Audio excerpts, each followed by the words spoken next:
Now, as we wrap up our gender revolution presentation, I want to have a conversation about what now? What does this mean for us? There's a lot of information here about what's in curriculum, what's going on politically, what's going on in Washington, D.C. and here in Washington State.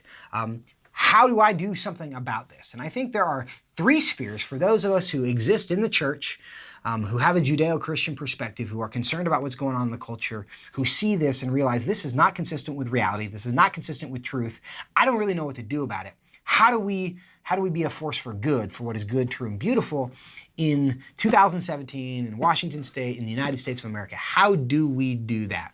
I think there are three different strategies that we need to develop that I think for most of us are fairly undeveloped, because there's three spheres in which we're going to interact with this, especially on the gender issue, when we're finding out that there are people who, were born one gender, who legitimately experience gender dysphoria. They have mental stress around that. It's an experience we're not familiar with. How do we interact with that? And what do we do? I think there are three levels in which we have to be prepared to engage on this. The first is the one-on-one level. And that's the situation where, there's somebody in my office at work who identifies as transgender. There's somebody who walks into my church who identifies as transgender. There's a student at my kid's school who claims to be a different gender. How do I teach my children to interact with those people compassionately, lovingly, appropriately? How do I do that myself? How do I think about these individuals and these people in the way that God wants me to? It's strange to us, and oftentimes our response to things that are strange is kind of one of, aversion or discomfort. And we have to make sure that we can see people in the way God wants us to see them, because they may be broken, but we are also broken. They might be broken differently than we are, but they are not more broken, and they are not any further outside the reach of redemption than we are. And we all can be healed. We all need healing, and we all need help. And so how do we interact with people on a one-on-one basis that reflects their value as individuals created in God's image, even if we disagree fundamentally about some important things? That one-on-one level, we need to be preparing ourselves for. We need to be preparing our children for those interactions. How am I going to think about that person based on how does God think about that person? But the second level that I think is really important is within the church generally. Most of us are going to be part of a church congregation of some kind. How is the church going to interact with this? When the church exists inside of a culture where teachers, where employers, where media are all telling the members of the church, oh, wait, gender is a spectrum. There's an infinite number of genders. You can be whatever you want. Gender and sex are totally separate things. We know that that's not consistent with the way God created the universe, but are we equipping them to have a rebuttal? Do the people within our churches, do we have confidence in understanding not only what God said, but why it's rational and why it's in our best interest to continue to operate consistently with what God said? Now, that can be challenging, and many churches, I think, are demurring on this point because it's perceived as political, even though the fact that God created us male and female was a reality of the universe long before there were any politics or government. This is not a political issue. This is a spiritual issue. It's a natural law issue.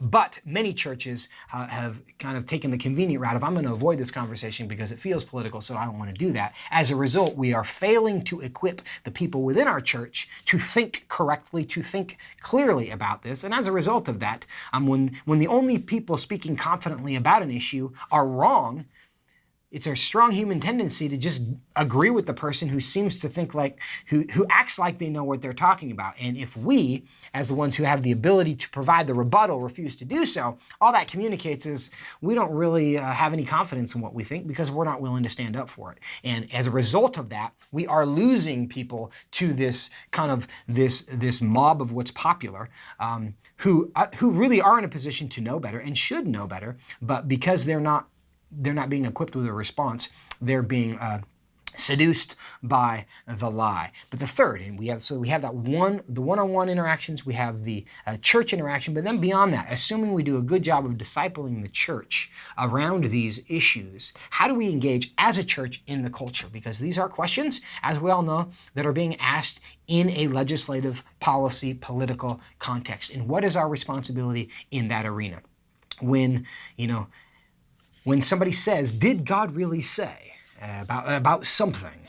As happened in the Garden of Eden. Did God really say that he created them male and female? That marriage is a relationship between a man and a woman? That you can't do whatever you want just because you want to and you're communicating about it? Did God really say those things? And the culture right now is saying, no, God didn't really say those things. That he was wrong. If he did, he was wrong. And you don't need to believe those things. The church is the instrument that God has placed into the culture to provide the answer to the question when somebody asks, did God really say? We know the answer. We've been placed here to provide the answer, but many of us don't want to provide the answer because it's seen as political. And so I think that each of those areas, we can overemphasize any one of those. If we lose sight of the individuals by fighting these culture wars, that's a real problem. But if all we want to do is focus on the individual and neglect the air war that is taking place of all these things that are not true, that are causing all sorts of pain and carnage in people's lives, that is an equally problematic error that we need to avoid. So I think the one-on-one level, how are we dealing with this as a church, as a congregation, as the church, is an important strategy. And then once the church gets this, once we understand why God said this in the first place, how are we equipped and how are we prepared to make sure that we are using the influence within our communities that we have for good? Because what's happening in the culture today is really a war on reality. And I want to throw up this little cartoon here that I think is going to be helpful to you. Say, what's a mountain goat doing way up here in a cloud bank? Now, in addition to being Far Side, which is just generally funny, the reason this is funny is because it exposes a universal human instinct, which is to interpret all the facts that we are presented with in a way that allows us to continue to believe that we're right. And what we know in this situation is these pilots, there is no flying goat. These pilots are about to fly their plane into a mountain. But the implication of that fact is so uncomfortable that they would rather interpret the fact to believe that in fact there's a flying goat. And we're dealing with that in the culture on a lot of issues right now. We want to believe that we can do whatever we want, whenever we want to, and everything's going to be fine. But it's not true. And so what are we, if we are sitting in the cockpit with these pilots, are we prepared to tell them, no, you actually have a real problem and we need to correct course or we're all going to die? Or do we want to allow them to just be happy in their bliss, believing that there's a magical flying goat out in front of the windshield and they've discovered something amazing until their death? And that's really the choice that I think we are faced with as the church, as a community of believers in the culture here in 2017. And fundamentally, I think there's two questions that we have to ask. How are we going to love the world around us? There's two possible answers to this. The first is by giving them what makes them happy.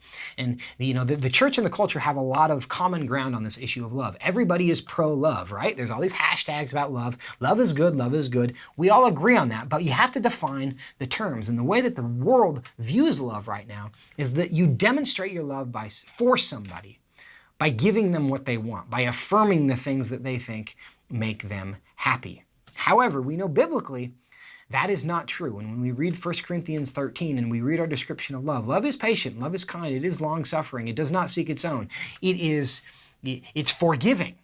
But love does not rejoice in iniquity, but it rejoices in the truth. And that is the place at which the world and the church depart on this understanding of what love is. Because today, in 2017, in the United States of America, the idea that there is truth is offensive. But the gospel tells us that you cannot love. Love does not rejoice in iniquity. When we see things that are wrong, when we see things that are wicked, we cannot rejoice in those things, even if a parade is being thrown to celebrate them. And there's a tremendous amount of social pressure to celebrate iniquity, and not just because it's iniquity, not because we want to judge people, because ultimately that iniquity is going to destroy people's lives. And we don't rejoice in iniquity, but we rejoice in the truth, because the truth is the only thing that ultimately allows us to fulfill our purpose and therefore find the joy, peace, and happiness that we are all ultimately looking for, because that can only come by fulfilling our created purpose. But when we live in a world that constantly preaches the idea that there is no created purpose, the only purpose of your life is to be happy, well, then everything that the world is doing makes sense if the only purpose of our life is to be happy. But if in fact there are rules, if there are rules that were given to us not to destroy our fun, but to help us find our fulfillment, those who know those rules and those who understand the natural laws of the way the world was created, we don't communicate that to our friends and neighbors because we want to ruin their fun, because we're smarter and better looking than them. We do it because we care. And when we have been entrusted with the truth and we know what is real, the question for us is, are we going to love the world and the communities around us in a way that they want us to, which will ultimately destroy them? Or are we going to love them in the way that God tells us to, which includes not rejoicing in iniquity, but rejoicing in the truth, and by propagating that truth, saving lots and lots of people a lot of pain and misery. That's the choice that we get to make now that we are living in this gender revolution.